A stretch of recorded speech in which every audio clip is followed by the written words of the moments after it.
Welcome back, everybody. In this episode, I'm just going to show you how I made a round column vertical stabilizer for my mill.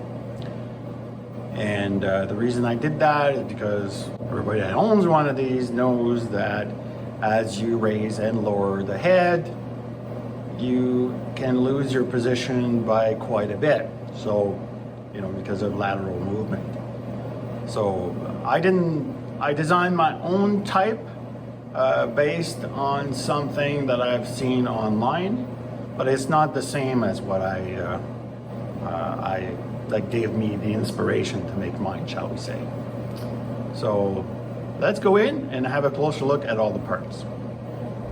Okay, so what I'm going to do here is disassemble this for you, and then you'll see how it gets put back together later on after we itemize every part.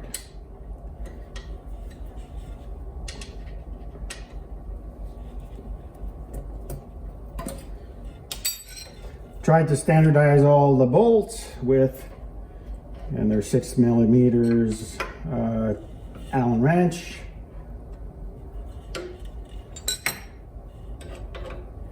But the bolts themselves are quarter 20.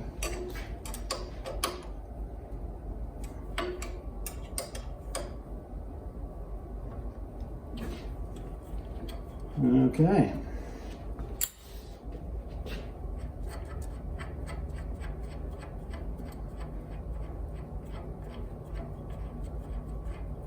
I'm sure the commercial versions are easier to put together and take apart, but this is the design I came up with, and it works for me.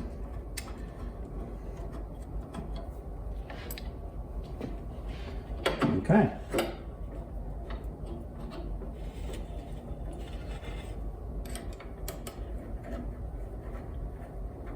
So this is a clamp, obviously, which clamps around the column. See if we can do this without losing any parts here.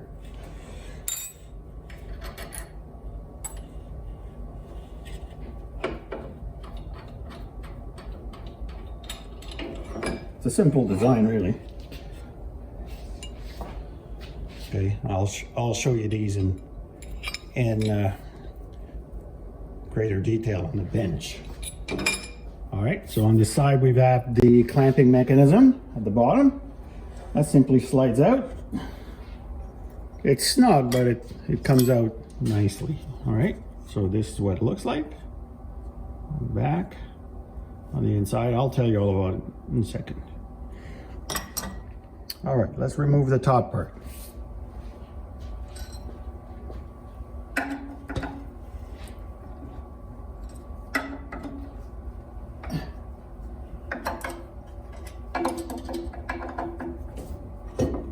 All right.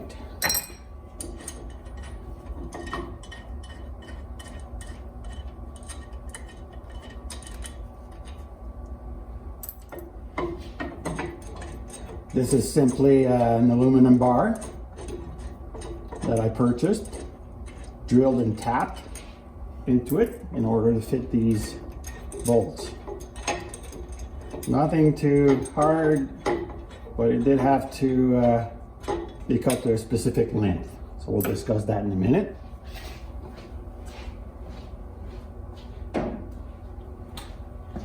And the last part of the clamp that I made from scratch, and it's held by 3/4 20 bolts. Okay, so here we are at the bench, and I've got all the parts laid out for you to see. Essentially, this is what you would need in order to make that, and I have had great success in retaining accuracy on what's called the Z-axis. I'm a newbie, so I like to call it the vertical axis still. But in any case, you got here an angle bracket, and this is none of this here I purchased except for this aluminum rod, and the rest I made myself from scrap. So how did I get this angle bracket and how did I make it? Quite simply, I took a piece of 4 by 3 1/4-inch tubing that I had for another job, and I cut it at a length of 6 inches. And so we're saying, obviously here, this is 3 inches by 4 inches, right? And I made the slots evenly spaced. Now the reason the slots, I mean, you could be holes, but I wanted slots simply because then you've got some adjustment space for when you put this on your mill. And same goes for these slots. It allows you to go further away from the base of your mill so that you can actually clear it with the aluminum stock. You're going to need 3/4-inch 20 bolts. You can use whatever bolts you want. We'll talk about the drilling and tapping the holes in a few minutes. So we'll go right to the mill and show you that. Then, of course, the next part was attaching this piece of aluminum stock. I chose aluminum simply because it's nice and light. And for this application, it was going to be strong enough that based on what I've seen others make them. Right? So again, 1/4-inch 20 bolts tapped into this. It was easy because it was aluminum, of course. And then the next portion which I made was this bracket here, which latches on to this bar. Let me walk over to the other side.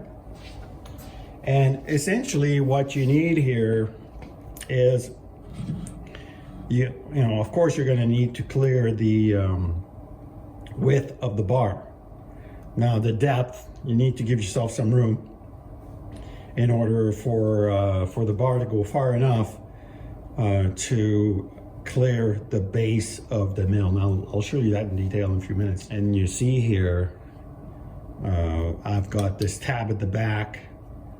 This is all rough welded. It's all, like I said, scrap. So that's welded so that I could bolt this bracket on to this bracket here, which is the part that hooks on to the round column, right? So you need a couple of bolts to do that. Should you refine the process and the design, hey, go for it.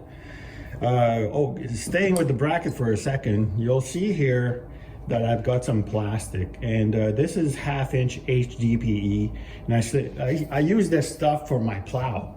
I live in Canada, and the plow that's on my tractor, I don't like to replace the blade a lot, so I use this stuff and it works like a charm. So why not use it in this stuff? It slides really easily, and it's pretty sturdy. It resists to wear fairly well as well. So that's what I did, and it just screwed a couple of screws you can see inside here, and a couple of nuts, little screws, machine screws, and nuts at the back. Nothing, and they're counter sunk, as you can see, right? So it allows this bracket to latch on to the bar without having the bolts interfere. And this particular bolt here is made so that the clamp is, as the plastic wears, the clamp will allow you to squeeze the bar a little bit and retain its accuracy. All right, so, and that leaves this clamp here, and by far that was the hardest thing to produce. Now, of course, you have to measure your column to figure out the circumference that you need to clear, right? So in this case, and I think they're all pretty well all the same, it's 4.5 inches, right? So that means then quite simply, I took 2 pieces of 1/2-inch thick steel that were long enough and about 3 inches wide, and I put them side by side like this. I took a cup of the proper diameter and circumference, and I just traced it out. Now, this is the no-brainer. So in order to cut that, I simply looked at some folks online that did some amazing stuff with simple tools. So I just took a drill, and I drilled a whole bunch of holes, in these two parts. And then after that, I just took my grinder, cut off in between, and then I went to my belt sander and polished this off. The rest, all the fine work, that was done by hand with a file. Now these square notches, obviously there's a gear that allows the head to go up and down, right? And this had to clear that, so I chopped that notch with my bandsaw. You could do it with a grinder, whatever you want. And the exterior here, again, same thing. I used a grinder to cut all those shapes. I didn't choose to go all out and make a nice round, outside circumference. I didn't give a damn about that. I just wanted it to be sturdy. So the more material you got, the sturdier you are. So then, of course, just a matter of drilling and tapping a couple of holes, right? So you want those to be as close as possible to the mill. So what actually happens in practice is that I bolt this first, and then it leaves a gap at the front. So remember, we got a 4.5 inch circumference, so you want to make it a little bit tighter, but you can change that by simply grinding these edges later on if it's too loose. So that's really easy to do. And I believe, did I do that? No, mine are original, so I calculated it correctly and somehow it worked. So then you drill and tap a couple of holes here in order to fit with your rear bracket, and Bob's your uncle. So that's all there was to that. So now, how long is the actual aluminum bar? I think that's a pretty critical distance or length, and that's 24 inches long. Not sure if you can see the measurement there, but that's 24 inches long. The bar itself is 2 inches wide by 1 inch thick. So this is important. You have to have at least 24 inches. And you see here, I've got a mark. Let me just zoom in on that. What I've done there is the mill head will actually go up, until it stops and starts spinning freely. Especially I've got it power lift on there. So I've put a mark to show that's the max I want to go to. Mine goes up 14 inches. So this way I don't go past that, and that, when this mark reaches the bottom of this clamp, then that's it. Time to stop. So anyway, hopefully that's clear as mud. Okay, so these mills, the casting is all hollow. So, but nevertheless, you need to be careful as to where you're going to drill. Obviously here there's a bar to push against your motor mount, and the bar has to travel in there, so you got to be careful to pay attention to that. And so what I did is I chose to clear that, and my plate, I measured it that it would have to be around 1.25 inches from the top. And you can see the outline here. Of course, the plate is 6 by 3, whatever. And you can see I traced the slots so that you could see. And this is where the bolts, go into the head, the casting. So this casting is approximately 1/4 inch thick. There's really no danger, in drilling through this. It was really easy to do. Of course, it's cast iron. And you don't need to oil anything when you're drilling or milling cast iron. So these are 1/4 holes. Drill and tap those puppies. So the only thing to be careful of is that one here because of that rod that travels in and out. So if you want to have it lower, it's really not an issue at all. These are the only holes that you need to drill and tap in your mill in order to get this job done. Everything else is simply clamped on, and so it's easy and it's not concerning at all. All right, so let's have a look at something else on the mill. Okay, so once you've got your bracket attached to the top of your head, the mill, the one thing that you have to be conscious of is that this here aluminum bar is going to be going up and down. And of course here is one of the ledges for your mill. You can see your bolt here for the whole head assembly to bolt onto the base. So you need to be able to clear this, right? So be conscious of that. So that's why I have slots that are horizontal on that bracket, which allows me to move this bar in and out until I actually clear it. So that's the only thing that you really have to be conscious of. The rest, I mean, the top is going to be held there, and there's no movement. It slides on, you know, the bar slides up and down against that bracket with the plastic in it, and then you want to clear this. That's all. So that's the only concern that you have to be cautious of. All right. So let's reassemble the whole thing so that you can see how it always goes together, right? So here's your bracket, and quite simply, I didn't even put washers. There's no need. There's not a lot of pressure on this thing. You certainly can put washers on there. It's not an issue. Tighten that down.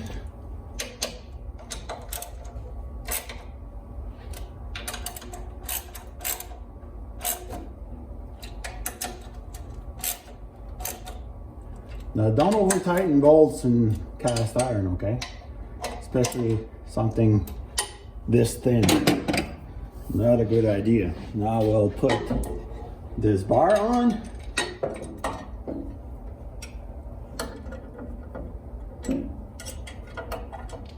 Okay, so don't over tighten this quite yet. We need to make sure it's going to clear the bottom, right? So we'll tighten things up after the fact.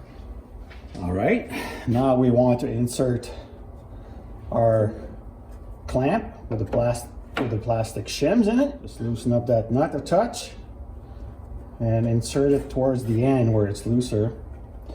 And we'll simply leave it about here for now, because we're gonna have to hook on to the other clamp. So none of this thing is tight at the moment. Okay, so now we'll put the clamp around the base. And this is the that gear that I was telling you about. So I'll simply put it here. It sits on there nicely. It's flat. It's a no-brainer, right? And you see here, there's a little bit of play. That's nice because it allows us to tighten it down. All right. The other thing about having all these bolt head standardized sizes that you can use 1 Allen wrench. You don't have to be chasing a whole bunch of different tools. Now we don't want to tighten anything yet. Just put it together, right? Now it won't go anywhere. It's actually bolted at the back. Okay, we'll leave it loose at the front because we want the back. We want one end to be tight and not the other. And since the holes in the bracket are a specific width, we want to tighten the back first. So you see now our, you know, this wouldn't look the aluminum bar doesn't look vertical, so it is not, because it needs to be adjusted. All right, so that's why I told you to leave everything loose. All right, so we'll line this up. We'll insert these bolts to attach that clamp onto the other clamp, to the mill clamp. I haven't given them any names yet. I'll let you do that, maybe, guys, hey? Come up with some cool names. I'm not commercializing this, trust me. I'm talking about commercializing this stuff. If you want to buy one of these, you know, the commercial version of it, Mr. Bruce Witham from gemtrek.com, and I'll put a link in the description. He sells these, and they're not all that expensive, honestly. If you're not into making this sort of thing, you can buy it, and his, of course, must be a lot better than what I've got, but mine works fine for my uses, and I made it myself because I like to make stuff. So, okay, so this is about the only thing I can tighten. The one at the back here. There we go. Now I can tighten this particular bolt. Make sure that this is sitting on the base. There we go. Now I can tighten this bolt. All right, there we go. Tighten the other one again. Just snugly. You don't have to go nuts on this stuff, eh? And did you notice that I was using a Canadian expression, that hey? All right, so now we'll tighten this up, and it actually holds on to the round column really well. So that is now done. Okay, so I'm going to lower the head unit just to make sure we're going to clear this. Where are we at? There we go. So now I'm lower, and I actually clear this thing. So the one thing I like to do is, quite simply, when I use a level, right? And we'll be able to line up do the vertical alignment. All right, so essentially, I should loosen this up a touch.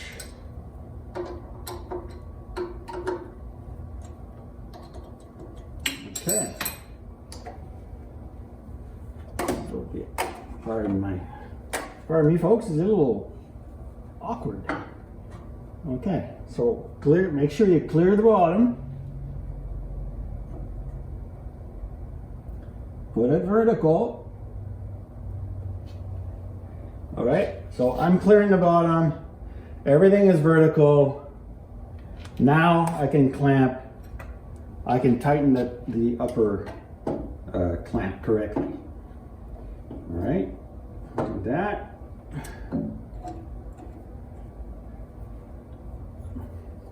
There we go.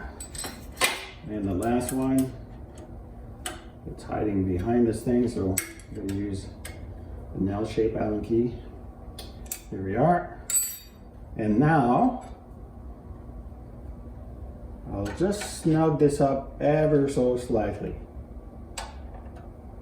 Not too tight. You want this thing to be able to move up and down. So we'll try it out, see how it works out.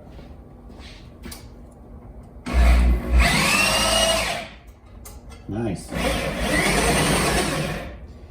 Now, all of you that have one of these mills know that if you were cranking this with a hand crank, it would flip-flop horizontally like a fish out of the water. And you know, so they're the combination of both the power head lift and this bracket solves that problem. I get no movement, you know, literally. So now you know how this whole thing works together. And so I'll leave you on this. Hopefully you make one of these for your round column mill, because it's very handy. And should you wish to purchase one, visit Mr. Bruce Witham. He's a very nice man, and he's a real wizard when it comes to making stuff. So makes good quality tools out of Australia, and I'm sure he'd be glad to sell you one and send it to you wherever you live. So thanks, folks. Please like and subscribe. Leave some comments should you wish to, and take care. Bye-bye.